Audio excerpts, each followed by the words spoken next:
นี่คือสงครามประวัติศาสตร์สงครามระหว่างกษัตริย์เฮราคลีอุสจากโรมันผู้ยิ่งใหญ่สู้กับอิสลาม ระหว่างทหาร 400,000 คนกับ 40,000 คนจำนวนทหารที่ต่างกันยัน10 เท่าขนาดเนี่ยเขาสู้กันยังไงในสมัยพันกว่าปีที่แล้วไปดูกันครับ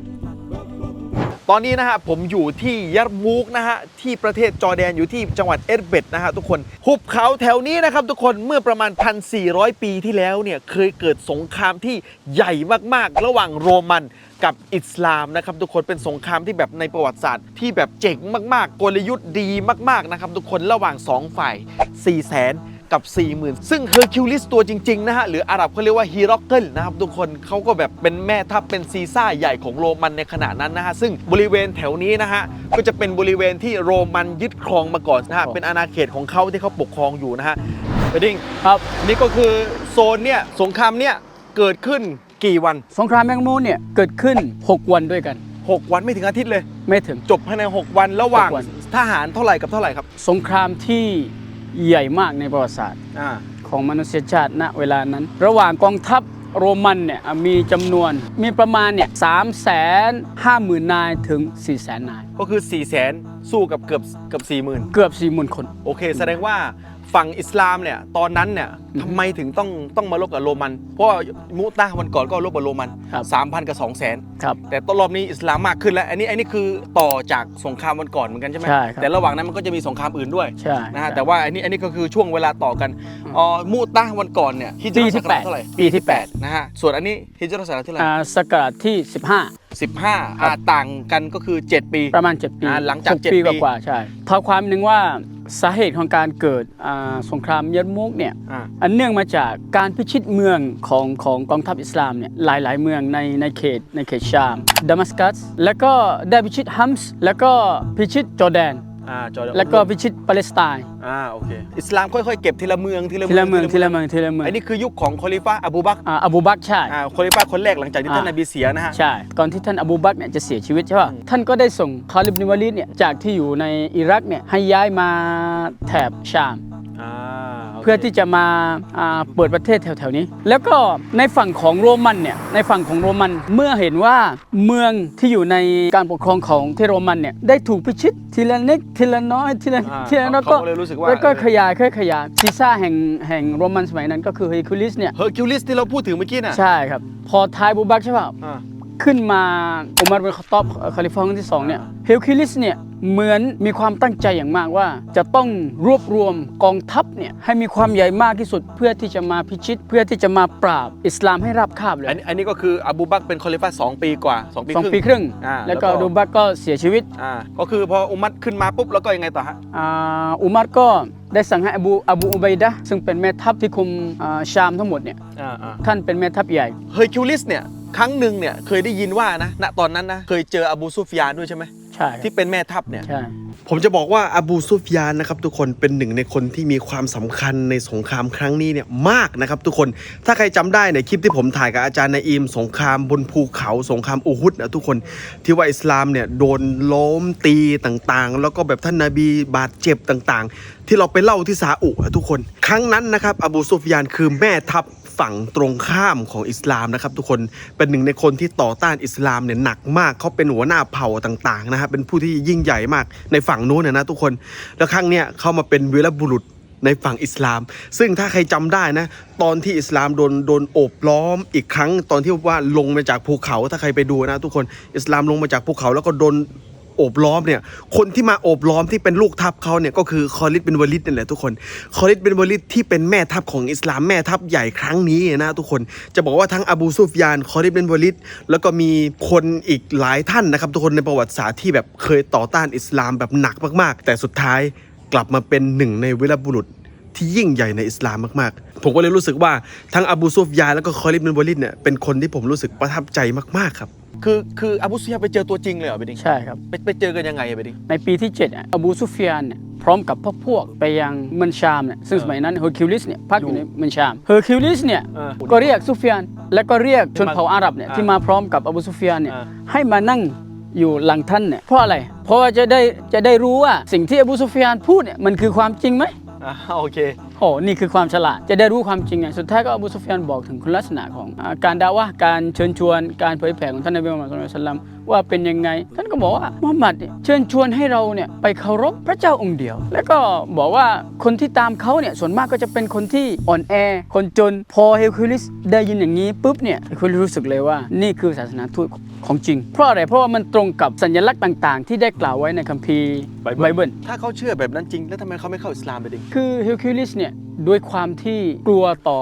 การเสียอำนาจของตัวเอง เพราะว่าเขาเป็นซีซ่า เป็นซีซ่าเป็นสิ่งที่ใหญ่ที่สุด ในเวลานั้นใช่ แสดงว่าถ้าเขามาเปลี่ยนศาสนาอาจจะโดนต่อต้านประชาชนเป็นคนคริสต์หมดเลย อันนี้มีความเป็นไปได้ นี่ไม่รู้นะครับทุกคนแต่ว่าสุดท้ายเขาก็ไม่เข้าอิสลามเฮอร์คิวลิสเนี่ยได้เชิญชวนประชาชนที่อยู่ในการปกครองของท่านเนี่ยลุกขึ้นร่วมการต่อสู้ในครั้งนี้มาปกป้องโรมันเพราะว่าอิสลามมาแรงเขาเลยทำให้จำนวนคนที่มานี่เยอะมากแล้วก็อิสลามเนี่ยเพิ่งมาเปิดประเทศตรงนี้เนี่ยถูกต่อต้านจากอะไรจากเจ้าของเจ้าเมืองต่างๆที่เสียผลประโยชน์ใช่ป่ะทั้งทางบกและก็ทางน้ำทุกวิธีทางต่อต้านช่วงนั้นอิสลามเนี่ยไม่สามารถที่จะระดมพลทหารให้มากขึ้นเพราะด้วยกำลังที่เพิ่งเปิดประเทศชามแล้วก็ยังไม่มีเสถียรภาพพอเนี่ยไม่มีความมั่นคงด้านทางการเมืองเนี่ยทำให้อิสลามไม่สามารถที่จะรวมพลหรือว่าเสริมกำลังพอเจอกับอะไรกับกองทัพเนี่ยเกือบ 400,000 แล้วก็กองทัพที่อิสลามมีในขณะนั้นเนี่ยเกือบ 40,000 ทำให้อบูอุบัยดะห์ในสมัยนั้นเนี่ยส่งสารไปยังท่านอุมัรอามีรุลมุมินีนหัวหน้าของบรรดาผู้ศรัทธาทั้งหลายเนี่ยโอ้อามีรุลมุมินีนจงรีบช่วยส่งกองหนุนให้กับพวกเราเพราะว่าโรมันจะเอาเราแล้วใช่เพราะว่าอะไรเพราะว่านี่คืออามานะห์เราอย่าลืมว่าคนที่เป็นแม่ทัพเนี่ยถ้าการตัดสินใจอะไรผิดพลาดเนี่ยมันคือความรับผิดชอบที่มหันต์และก็สุดท้ายเนี่ยท่านอุมัรบอกว่าอะไรแท้จริงแล้วเนี่ยโอ้อบูอุบัยดะห์เจ้าอย่ากลัวเลยเพราะแท้จริงเนี่ยเราได้ทำการต่อสู้กับศัตรูของเราไม่ว่าจะเป็นเวลาไหนเนี่ยเราไม่เคยต่อสู้เพียงเพราะเรามีพละกำลังที่มากกว่าแต่เราต่อสู้เนี่ยเพียงเพราะใจเราเนี่ยอยู่กับพระองค์อัลลอฮฺซุบฮานะฮูวะตะอาลาแล้วก็เราเชื่อมั่นว่าพระเจ้าจะต้องช่วยเหลือเราพอนี้เนี่ยอบูบัยดะห์เนี่ยก็เรียกพลทหารมาประชุมพอเรียกประชุมปุ๊บเนี่ยนายทหารบางคนบอกว่าเราควรที่จะถอยทัพอีกแล้วหลังจากที่ถอยทัพจากเมืองเฮมส์มาเดมัสกัสแล้วก็ลงมาเรื่อยๆจนถึงเกือบเข้าเนี่ยประเทศจอร์แดนมาก่อนเนี่ยแล้วก็ท่านอบูอุบัยดะห์เนี่ยเหลือบมองเห็นท่านคอลิบบินวะลิดเนี่ยนั่งเงียบเขายังไม่ค่อยมีอำนาจเท่าไหร่ใช่ไหมตอนนั้นไม่ก็ท่านคอลิบบินวะลิดเนี่ยหลังจากที่ท่านอุมัรขึ้นมาเป็นคอลิฟะห์เนี่ยท่านปลดเพราะว่าเขามีปัญหาหรือเปล่าหรือว่าไงมันไม่ใช่เรื่องของการมีปัญหาอะไรแต่ว่ามีบางเรื่องที่อาจจะเข้าใจผิดแล้วก็สุดท้ายนี่เขาเล่นอยู่เงียบนั่งเงียบอบูบัยดะห์เหลือบเห็นเนี่ยแล้วก็ถามว่ายะอบูซุลัยมานมารอยุกคอลิบบินวะลิดคิดเห็นว่ายังไงบ้างท่านคอลิบบินวะลิดก็ขึ้นเลยเพราะอะไรเพราะว่าท่านไม่เห็นตั้งแต่แรกการที่ถอยทัพเนี่ยจากฮิมส์เนี่ยมาเดมัสกัสแล้วก็สุดท้ายก็จะมาถอยอีกคือคอลิบบินวะลิดอ่ะในนามที่เขาเป็นวีรบุรุษสงครามนะเขารู้สึกไม่ดีที่แบบทำไมเราต้องถอยด้วยเราต้องสู้ดิแล้วก็พร้อมกับกล่าวว่าจงปล่อยตัวฉันแล้วก็พวกของเราทั้งหมดจงทิ้งฉันเนี่ยพร้อมกับคำสั่งเพราะอะไรเพราะว่าอบูอุบัยดะห์เป็นแม่ทัพใหญ่ไงถ้าคุณไม่สั่งเนี่ยฉันทำอะไรไม่ได้ก็คือเขาตามผู้นำจริงๆใช่แล้วก็สุดท้ายว่าจงแต่งตั้งฉันในการทำศึกครั้งนี้นี่ขอเลยและตัวฉันก็เพียงพอด้วยความประสงค์ของอัลเลาะห์ซุบฮานะฮูวะตะอาลาเนี่ยลองดูว่าความมั่นใจเนี่ยความเชื่อมั่นต่อพระองค์อัลเลาะห์ซุบฮานะฮูวะตะอาลามีความเชื่อมั่นในตัวเองแล้วก็มีความเชื่อมั่นในพละกำลังและก็ความสามารถของกองทัพอิสลามสุดท้ายพอได้ยินแบบนี้ปุ๊บเนี่ยท่านอบูอุบัยดะห์ก็ว่าจงทำตามที่เจ้าต้องการก็แต่งตั้งให้เป็นแม่ทัพใหญ่ในการทำศึกครั้งนี้ยอมลดตัวเองเลยยอมลดตัวเองพลทหารด้วยแม่ทัพของมุสลิมเนี่ยของอิสลามเขาไม่ได้เกี่ยงเรื่องตำแหน่งเขาทำเนี่ยเพื่อหวังส่วนสวรรค์ของอัลเลาะห์ซุบฮานะฮูวะตะอาลาช่วงที่มีการแต่งตั้งเนี่ยท่านอบูซุฟยานเนี่ยก็มีการเสนอเราควรที่จะถอยทัพมาทางตอนเหนือที่เราอยู่ใช่โซนนี้นะตอนนี้นะฮะทุกคนก็คือโซนนี้นะฮะใช่ทั้งที่คอลิดเนี่ยไม่เห็นด้วยกับการถอยทัพแต่พออบูซุฟยานได้นำเสนอนี้เนี่ยก็เห็นด้วยก็เลยเคลื่อนทัพเนี่ยจากยากูเราะห์มาที่นี่ก็ประมาณ 15-20 กิโลมาเนี่ยมาอยู่แถวนี้จากตรงนั้นนะฮะฝั่งนู้นเนี่ยมาแถวๆนี้โซนนี้นะเบดิงก็คือเป็นโซนอิสลามย้ายมาตรงนี้ละ 40,000 คนฝั่งเนี้ยก็จะเป็นฝั่งโรมันนี่ก็เกือบ 400,000 คนประมาณนะฮะ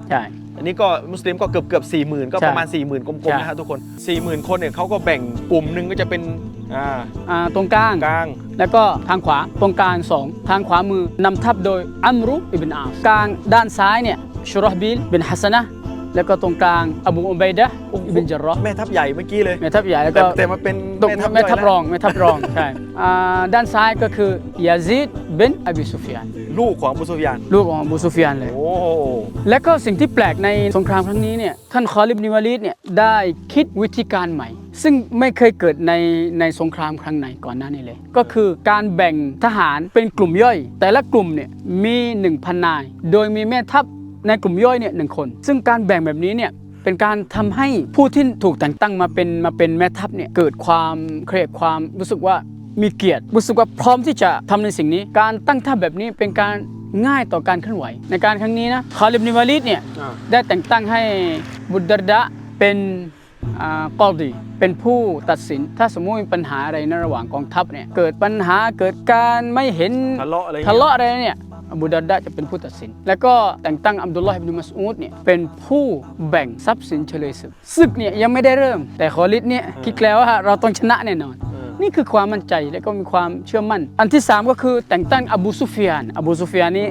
มีบทบาทนะอบูซุฟยานเป็นคนที่ปลุกเร้าจิตใจของพลทหาร เป็นคนที่คอยพูด คอยปลุก อ๋อตั้งเป็นหน้าที่เลย เป็นหน้าที่เลย คนปลุกคนหนึ่ง ใช่ ผู้พิพากษาคนหนึ่ง คนหนึ่งใช่ เพราะว่าสงครามครั้งนี้มันเป็นสงครามที่แบบสาหัสมาก แล้วก็คนที่4เนี่ยท่านคอลิบนิวาลีดเนี่ยได้แต่งตั้งให้มิกดาดเป็นอัลอัมรเป็นผู้อ่านกุรอาน อ่านกุรอานคือเป็นอิหม่ามเหรอ ไม่โดยส่งให้มิกดาดเป็นอัลอัมรไปยังทหารกลุ่มย่อยเนี่ยอ่านซูเราะตุลอัมฟาลซูเราะห์นี้เกี่ยวกับการทำสงครามให้มาอ่านกับทหารจบกลุ่มนี้เนี่ยก็ไปอ่านกลุ่มนี้ก็ไปอ่านกลุ่มนี้จนครบ36แล้วก็อีกเทคนิคหนึ่งเนี่ยที่คอลิบนิวาลีดตั้งก็คืออะไรในกลุ่มย่อยเนี่ยมีทั้งหมดเนี่ยประมาณ38 กลุ่ม36 กลุ่มเนี่ยเข้าร่วมการประจำบานกับข้าศึกแต่อีก2 กลุ่มประมาณ 2,000 นายเนี่ยอยู่กับตัวท่านคอยเป็นทักหนุนหลัง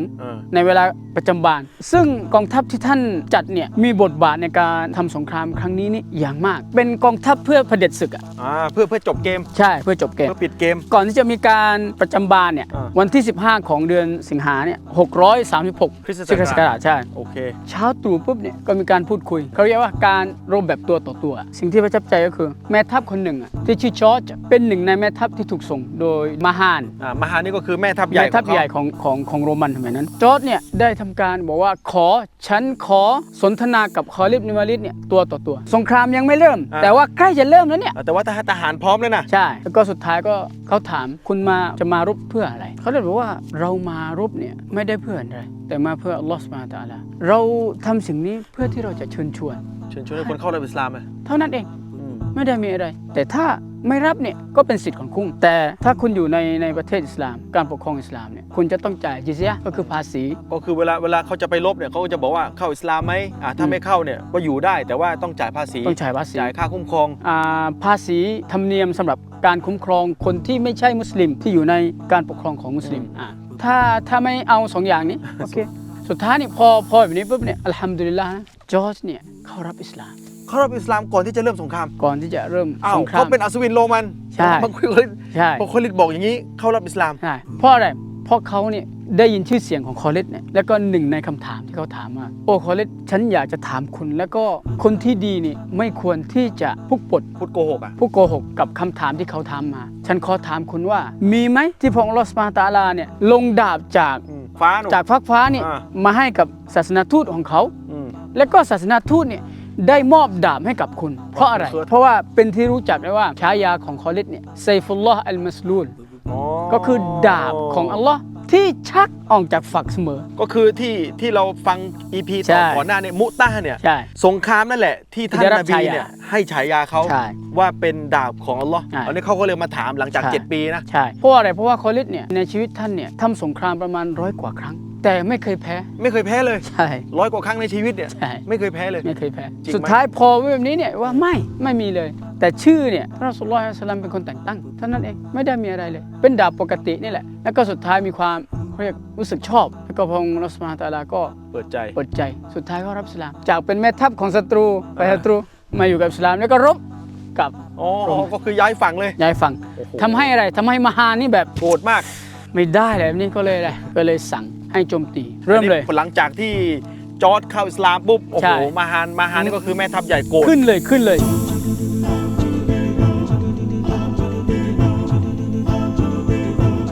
วันแรกก็คือแม่ทัพใหญ่แห่งโรมันเนี่ยสั่งให้โจมตีทางด้านขวาของฝั่งอิสลามฝั่งที่เป็น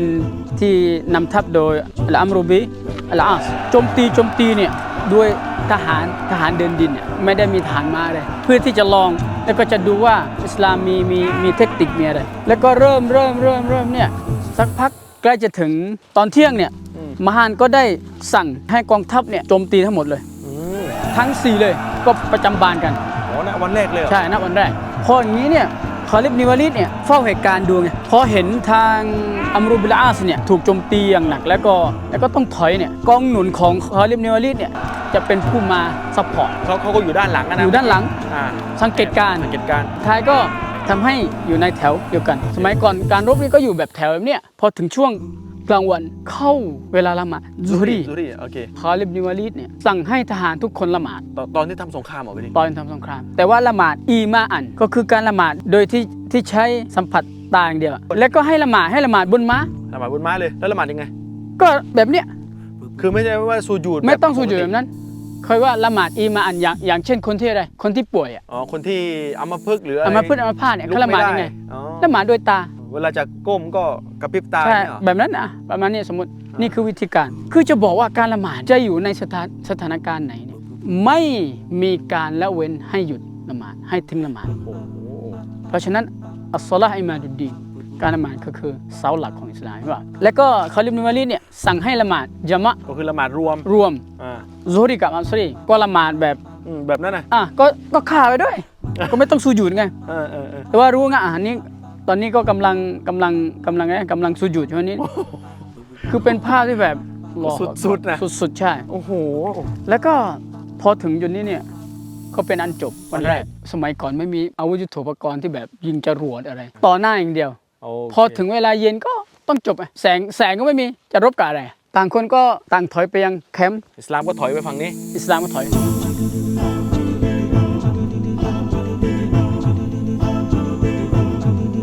วันที่2ก็คือเป็นวันที่หนึ่งในแม่ทัพที่มีความสำคัญเนี่ยของโรมันเนี่ยถูกฆ่าคือโรมันเนี่ยมันจะมีเหมือนกันเลยแบ่งจะมีดุรายานอยู่ตรงกลางแล้วก็แม่ทัพใหญ่ก็คือมาฮานดุรายานเนี่ยถูกทหารม้าที่อยู่พร้อมกับคอลิดเนี่ย อ่า โดนฆ่าวันที่สอง โอ้นี่ก็คือแม่ทัพย่อยโดนฆ่า ใช่คือทำให้สถานการณ์ของโรมันเนี่ย เริ่มมีปัญหาแล้ว เริ่มมีปัญหาแล้วทำให้เสียขวัญอิสลามก็มีการแบ่งปกติแบบนั้นอ่ะคอลิดก็ทำการหนุนวันที่1ถึงวันที่4เนี่ยอิสลามใช้ยุทธศาสตร์การป้องกันไม่ใช่การจู่โจม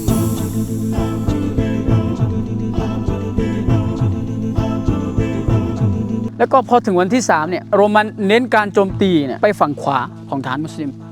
ตีตรงนี้เนี่ยเกือบจะเพียงพล้ำเนี่ยคอลิดก็นำทัพมาเสริมสุดท้ายก็ตะวันตกดิมก็จบ แยกย้ายกัน แยกย้ายไป วันที่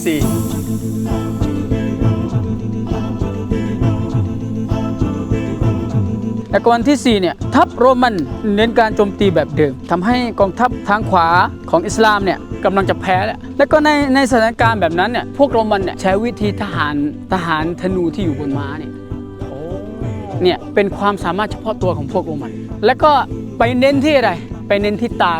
ของศัตรูก็คือฐานอิสลาม พยายามยิงตา ยิ ยิ งที่ตาเลยใช่ ในวันที่4เนี่ยเป็นที่รู้จักว่าวันแห่งการสูญเสียตาเยาม์คอซารตุอัลอุยูนวันแห่งการสูญเสียดวงตาของพลทหาร โอ้โหอันนี้คือ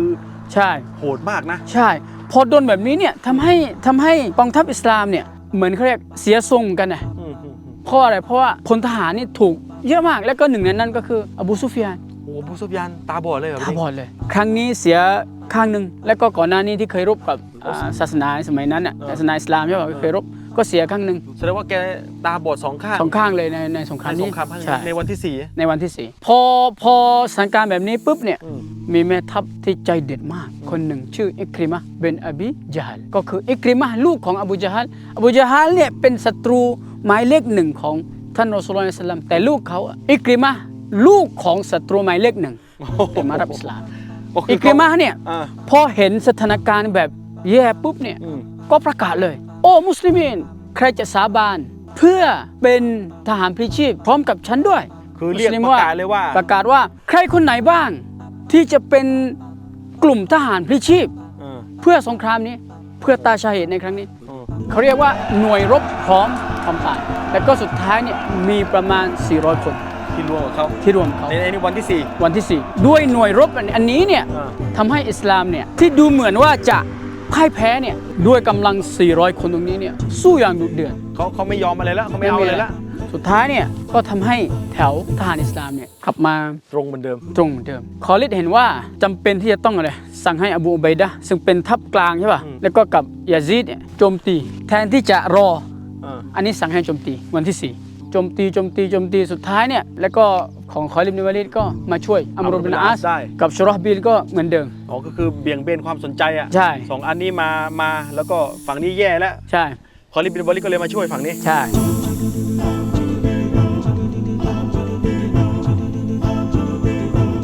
พอวันที่5เนี่ยเป็นเรื่องที่แปลกมากมาฮาน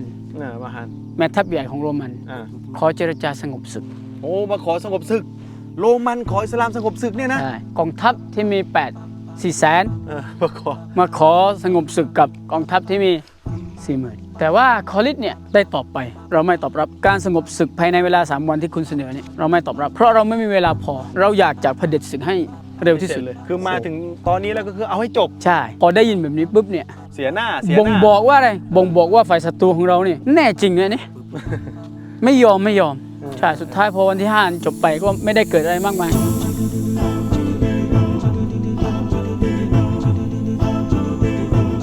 พอถึงวันที่6ยังไงพี่พอถึงวันที่6เนี่ยฝ่ายอิสลามเนี่ยก็มาถึงช่วงของการบุกโจมตียาซีดเป็นอบีซุฟยานพร้อมกับท่านอบูอุบัยดะห์บินญะเราะห์เนี่ยแม่ทัพย่อยทั้ง2เนี่ยใช่บุกโจมตีทางฝั่งขวาของโรมันฝั่งขวาเนี่ยซึ่งนำโดยอัมรุบินอาสกับชุรอห์บินฮัสนะห์เนี่ยก็โจมตีฝั่งซ้ายของโรมันใช่คือพอมาจะประจันบานปุ๊บยังไงต่อไปดิแล้วก็อัมรุบินอาสเนี่ยจะต้องต่อกรกับแม่ทัพกอนาติรเนี่ยเป็นแม่ทัพที่เก่งมากของโรมันสู้ไม่ถอยแล้วก็สุดท้ายเนี่ยคือแบบสู้ยังไงเนี่ยอัมรุบินอาสเนี่ยไม่สามารถที่จะปราบได้แต่วิธีการของคอลิดบินวาลิดเนี่ยได้จัดกลุ่มทหารม้าเนี่ยให้ไปคอยทำลายทหารม้าของศัตรูมาดักแล้วก็มาให้ทหารม้าของศัตรูเนี่ยเป็นผู้ช่วยของทหารเดินทหารเดินเท้าคือทหารม้าฝั่งของโรมันเนี่ยปกติก็จะมาซัพพอร์ตใช่แต่เขาก็เอาทหารม้ามาตีก่อนใช่ก่อนที่จะไปใช่สุดท้ายพอทหารของกอนาติสเนี่ยไม่มีทหารหนุนหลังก็เพี้ยมพล้ำดิก็เลยถอยทัพเข้าไปข้างในซึ่งมีอะไรซึ่งมีมาฮานเป็นแม่ทัพพอถึงฉากแบบนี้เนี่ยคอลิดบินวาลิดเนี่ยสั่งให้ทหารม้าเนี่ยปราบพวกนี้ให้ที่สุดแล้วก็สั่งให้ทหารเนี่ยโจมตีให้มันหนักอีกแล้วก็การที่กลุ่มทหารกลุ่มใหญ่ใช่ป่ะจากด้านซ้ายของทางโรมันเนี่ยเกิดเพี้ยงพล้ำแล้วก็เข้าไปรวมกลุ่มในทหารกองในก็เป็นปัญหาไงในการเคลื่อนไหวแล้วก็ชุรอห์บิลก็โจมตีอย่างหนักแล้วก็สุดท้ายคอลิดบินวาลิดเนี่ยพร้อมกับกลุ่มทหารใช่ป่ะที่เป็นทหารม้าเนี่ยก็ไปสกัดให้ทหารม้าของโรมันทั้งหมดเนี่ยตัดขาดจากทหารเดินเท้าคอลิดก็ย้อนกลับมาในทหารของอิสลามกลุ่มใหญ่อีกเหมือนพูดง่ายคือตีสุดท้ายเนี่ยก็มาตั้งหลักในแถวอิสลามพอเห็นมันไม่ปุ๊บเนี่ยมาฮานเห็นว่าทหารกองหนุนน่ะที่เป็นทหารม้าของเขาเนี่ยถูกตัดขาดจากกองทัพใหญ่เนี่ยก็เรียกให้ทหารกลับมาแต่การเคลื่อนไหวของทางอิสลามเนี่ยมันเร็วกว่าทหารของโรมันสุดท้ายคอลิดเนี่ยนำทหารเนี่ยไปโจมตีครั้งหนึ่งซึ่งการโจมตีในครั้งนี้เนี่ยทหารม้าได้กระจัดกระจายแล้วก็สุดท้ายก็เอาตัวรอดหนีเนี่ยแล้วก็พอเห็นท่าทีแบบนี้ปุ๊บเนี่ยแผนของคอลิดบินวาลิดเนี่ยก็มาถึงแผนเผด็จศึกแผนเผด็จศึกก็คืออะไรพูดง่ายคือมาฮานใช่ป่ะตอนนี้อยู่ตรงนี้โอเคทหารม้าอยู่ด้านหลังแต่ว่าโดนตัดขาดแล้วก็เดินหนีกระจายแล้วก็คอลิดเนี่ยตอนที่ไปตีครั้งที่2ทหารม้าเนี่ยก็อยู่หลังทหารของมาฮานโอเคคอลิดอยู่ด้านหลังชุรอห์บิลเนี่ยเป็นทัพหน้ากำลังเผชิญหน้ากับอะไรกับมาฮานอัมรุบินอาสเนี่ยโจมตีด้านซ้ายแสดงว่ากองทัพโรมันเนี่ยถูกล้อม3ด้านเหมือนเป็นไข่ดาวอยู่ข้างใช่แล้วก็ถูกโจมตีในเวลาเดียวกันก็คือตอนนี้ทหารโรมันเนี่ยก็อยู่ตรงนี้นะฮะทุกคนก็โดนล้อมฝั่งนู้นโดนล้อมฝั่งนี้ก็เราโดนล้อมฝั่งนี้นะครับทุกคนซึ่งทางเดียวที่สามารถทำได้ตอนนี้ก็คือต้องไปทางนี้แหละทางนี้อย่างเดียว โอ้คอลิดปล่อยไว้อะไปดิ ยาซิดกับอบูไบดะห์ อ่า ไม่ได้โจมตีตรงนี้ไง ก็คือยังเหลือ ยังเหลือช่องทาง โรมันก็พยายามหนีมาฝั่งนี้ ก็สุดท้ายนี่พอเกิดเขาเรียกการเสียทรงเนี่ยในก็คือการเสียการควบคุมเนี่ยทหารเนี่ยก็ต้องเอาชีวิตรอดแหละ ก็คือหนีไปมั่วเลย หนีเลย หนีมาฝั่งนี้อะไปดิ หนีมาฝั่งนี้เลยหนีสุดท้ายเนี่ยพอมาถึงที่เหวตรงนี้ปุ๊บเนี่ยก็เป็นอันที่ต้องตกใจ เพราะก่อนวันที่ 6เนี่ยท่านคอลิด บิน วาลิดเนี่ยได้ส่งแม่ทัพชื่อดิรอรที่ฆ่าแม่ทัพดุไรจานเมื่อกี้มารอฝั่งนู้นนะคือตั้งรอเลยว่ายังไงเนี่ยแผนจะต้องแบบนี้เนี่ย ก็คือที่ว่าอยู่3จุดเนี่ยที่จริงถ้าล้อมอีกอันนึงก็คือไปไหนไม่ได้ ไปไหนไม่ได้อะ แต่เขาตั้งใจที่จะเหลือ ใช่ จุดเนี่ยฝั่งเนี้ย จุดทางเพื่อให้ศัตรู ต้อนฮะเพื่อต้อนให้มาฝั่งนี้คือเขา ใช่ รู้แล้วว่าตรงเนี้ยเป็นเหว ใช่ แล้วก็ปล่อยให้ทหารเนี่ยมารอตรงนี้เลย ใช่ อีกกลุ่มนึง ใช่ แล้วก็ทหารมารอนี้ปุ๊บเนี่ยเมื่อก่อนเนี่ยมันจะมีสะพานไว้ข้าม แล้วก็ทหารของอิสลามเนี่ยข้ามไปอยู่ฝั่งนู้นแล้วก็ข้ามฝั่งนู้นเนี่ยรอเลยเหมือนรอเชือดอ่ะ ก็คือรอปิดจ็อบตรงนู้น ใช่ทหารโรมันบางคนเนี่ยด้วยความกลัวและก็ด้วยความเครียดเสียขวัญบางคนก็ตกในเหวดูเหวลองดูว่าเหวนี่มันลึกขนาดไหนพอมาถึงนี้เนี่ยบางคนก็ยอมถูกจับ เป็นเฉลย เป็นเฉลย บางคนก็เลยตกในเหว แล้วก็มีรายงานว่าเสียชีวิตเนี่ยในเหวนี่เยอะมาก แล้วก็ด้วยทหาร500 นายเนี่ยจับคนเป็นแสนไม่ได้ดิ 500 นายไหน 500 นายที่ ที่อยู่ตรงนู้นคือ ที่ 500 ดู นาย ก็500 นายไง โอเค ที่รอใช่ป่ะสุดท้ายก็มหารที่เป็นแม่ทัพใหญ่กับทหารบางกลุ่มเนี่ยสามารถที่จะผ่านด่านแล้วก็หนีไป เป็นอันสิ้นสุดว่าในสงครามยาร์มูกครั้งนี้เนี่ยทหารมุสลิมเนี่ยเสียมากที่สุด ก็คือเสียชาฮิด เสียชีวิตมากก็คือประมาณ 4,000 คน ก็คือจากเกือบ 40,000 ใช่ เสียไป 4,000 คนประมาณ 10% ประมาณ นะแต่ว่าโรมันล่ะ โรมันเนี่ยเสียไปประมาณ 70,000 เกือบแสน มุสลิมเสีย 4,000 ใช่ โรมันเสียเกือบแสน เกือบแสนเป็นสงครามที่ซอฮาบัตเนี่ยเสียชีวิตมากที่สุดซอฮาบัตเสียเนี่ยประมาณ 1,000 คนในนี้ ซอฮาบัตนี่ผมจะบอกว่าซอฮาบัตนี่ก็คือสหายท่านนบี หรือคนที่เคยเจอท่านนบี ท่านนบีแล้วก็ศรัทธา ศรัทธาซอฮาบัตนี่ก็คือเป็นคนที่ระดับสูงอ่ะ ใช่ นะฮะแล้วก็เสียไป1,000 คนใน 4,000 นะ ส่วนอีก 4,000 เนี่ยเขาก็จะเรียกว่า ตาบีอิน เขาจะเรียกว่ากลุ่มชนตาบีอีนนะก็คือคนที่ ที่ตาม ที่ตามแต่ว่าไม่ทันได้เจอท่าน ไม่ น ทัน บี ใช่ หรืออะไรต่างๆนะฮะมาเข้ารับอิสลามทีหลังอะไรเงี้ย ใช่ ทุกคนก็คือซอฮาบัตผู้ทรงธรรมต่างๆ ก็ ใช่ เสียชีวิต ในนี้ประมาณ คน พันคน 1,000 คนนะฮะ ครับ ก็เป็นการสูญเสียที่ ใช่ เยอะนะแต่ เย ถ้า อะมาก เทียบกับฝั่งตรงข้ามเนี่ยก็ชนะราบคาบอะ ใช่แล้วก็ในวันที่ 6 เนี่ยช่วงนั้นนะทหารก็กลับแคมป์ทหารมุสลิมใช่ป่ะ อ่า ก็เป็นช่วงที่ อันนั้นคือชนะแล้ว ชนะแล้ว อ่า ในสงครามเป็นชนะแล้ว แล้วก็ตอนเย็นก็กลับ ตอนเย็นก็กลับ แต่ว่าคอลิด อิบนุวาลิดแม่ทัพใหญ่กับทหารบางกลุ่มเนี่ยยังไม่จบครับ ตามไปหา มาฮาน มาหาร ต่อเลย คือมา ตา ฮาม นอะ ตามน่ะ มาฮานอะฝ่า 500 คนเมื่อกี้ได้ ใช่ ก็คือหนี หนี โอ้โหแต่คอลิดก็ยังเอาทหารอีกกลุ่มนึงตามอีก ตามอีก จะ สุ ให้ ด จบ ท้ายนี่ใช้ระยะทางจากที่นี่ออกไปประมาณ25 กิโลเกือบ 30 กิโลสุดท้ายไปเจอกันที่นู่นแล้วก็ ฝั่งซีเรียนะ ใช่ฝั่งซีเรียสุดท้ายเนี่ยหนึ่งในทหารของคอลิด บิน วาลิดเนี่ยก็สามารถที่จะฆ่ามาหาร มาฮานก็เสีย แล้วก็ตัดคอ อืม พอได้ยินข่าวนั้นปุ๊บเนี่ย อืม เฮอร์คิวลิสเนี่ย ก็คือฮิวลิสประจำการอยู่ เฮอร์คิวลิสที่อยู่อันโตเกียดิมัส เซียก็คือตุรกี ใช่ตุรกีตอนนี้ อ่า แต่เมื่อก่อนนี่อยู่ในเขตของโรมันหมดเลยไงสมัยก่อน พอรู้ข่าวปุ๊บเนี่ยก็ออกเดินทางจากเดมัสกัส อืม ไปที่อันโตเกีย แล้วก็ขึ้นเรือจากอันโตเกีย คือที่ไหน ที่ตุรกีณเวลานี้ อ่า เดินทางไปยังคอนสแตนติโนเปิล หรือว่าอิสตันบูลในปัจ ส จุ ตั บั ม น บูลในปัจ อ๋ จุ อ บั ก็ น คือโซนเนี่ยเฮอร์คิวลิสอารมณ์ประมาณว่ายอมแพ้แล้วกัน โอเค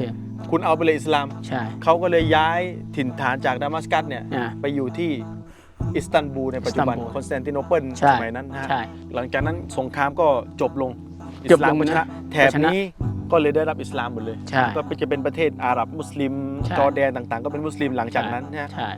โอ้โหแล้วก็พอกลับไปที่คอนสแตนติโนเปิลเนี่ยก็จะมีเรื่องราวอีกเยอะนะฮะทุกคน ครับ จะบอกว่าคอนสแตนติโนเปิลที่ผมเคยไปถ่ายเนี่ยที่ว่าอิสลามยึด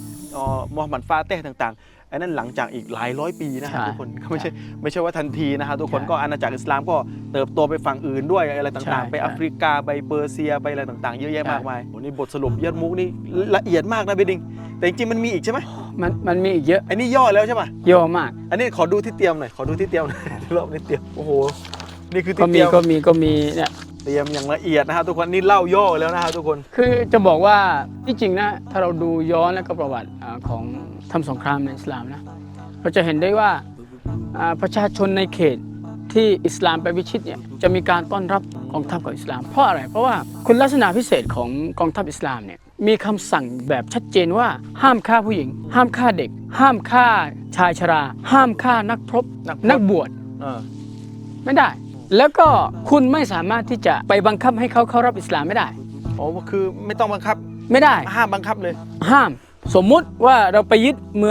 องดามัสกัสคนประชาชนในสมัยนั้นเนี่ยต้องการที่จะนับถือศาสนาคริดศาสนาอิสลามก็ต้องให้สิทธิ์เขาแล้วก็ต้องปกป้องอีก อืม แต่ว่าคนที่อยู่แบบนั้นน่ะจะต้องจ่ายจิเซียะอย่างที่บอกก็คือภาษีการอะไรนะการคุ้มครองเท่านั้นเองแล้วก็มีสิทธิ์เหมือนมุสลิมเพราะฉะนั้น ค้าขายจะอะไรก็มีสิทธิ์ ใช่ เพราะฉะนั้นการไปพิชิตเมืองของอิสลามเนี่ยมันไม่ใช่ต้องการเพื่อไปสร้างไปทำลายเมือง แต่ว่าเพื่อไปปลดปล่อย ให้ผู้คนเนี่ยมีสิทธิ์ในการที่จะเลือกศาสนา นี่คือสิ่งที่จำเป็นและก็เป็นสิ่งที่สำคัญ แล้วก็ขอฝากประมาณเนี้ยวัสสลามุอะลัยกุมวะเราะห์มะตุลลอฮิวะบะเราะกาตุฮ์ โอเคเขาทำที่ที่แบบว่าให้รู้ว่าตรงนี้ อนุสาวรีย์ อนุสาวรีย์ว่าเป็นที่ที่แบบว่าเคยเกิดสงครามนะฮะนี่คือพามาดูเหวนะครับ เหวที่ทหารโรมันหนีมาตรงนี้แล้วก็บางคนเนี่ยตกเหวนะฮะเนี่ยทุกคนพอวิ่งมานะฮะทุกคนสังเกตนะภูเขามันจะเบี้ยวมาอย่างนี้นะฮะมันจะลาดมาอย่างนี้แล้วก็โดนต้อนมาวิ่งมาฝั่งนี้ แบบความกระจัดกระจายของทหารเป็นแสนน่ะต้องลองจินตนาการดูนะฮะโซนที่เราเดินตรงนี้ก็น่าจะประมาณแถวๆนี้แหละทุกคน นะฮะเดินไปฝั่งนู้นลงไปฝั่งนี้จริงๆก็จะเป็นจุดชมวิวตอนนี้แหละแต่ว่าถ้าเรามาดูณตอนนั้นทุกคนสำหรับทหารที่ลงไปฝั่งนู้นก็อาจจะโอเคหน่อยทหารที่อยู่ฝั่งนี้ทุกคนมันเป็นเหวสูงนะฮะทุกคน แล้วก็มาในสภาพที่ตกใจไม่ใช่มาแบบชิวๆแบบเรานะ ไม่ใช่ว่ามาตัวเปล่านะ ไม่ต้องถือดาบถือโล่ถืออะไรต่างๆนะทุกคนนึกภาพชุดเกราะโรมันเป็นยังไงทุกคน ให้เห็น นึก ภาพ ภาพนะฮะทหารโรมันวิ่งมาตรงนี้นะอิสลามก็ต้อนมา เนี่ย โอ้โห โอ้โห ดูทุกคน เป็นอะไรที่แบบว่าสตันมากนะฮะ โอ้โห ชมสวยมาก แต่ว่าสวยมากนะฮะทุกคนตรงนี้ แล้วก็เหวตรงนั้นก็ยังมีอยู่นะฮะทุกคน คลิปนี้นะครับทุกคนผมก็อยากจะบอกว่าเป็นคลิปที่สนุกมากๆนะครับในเรื่องของยาร์มุกได้รับความรู้เยอะมากแล้วหวังว่าทุกคนจะชอบนะฮะ คือถ้าทำเป็นหนังนะเบดิง น่าจะสนุกมากๆนะครับทุกคน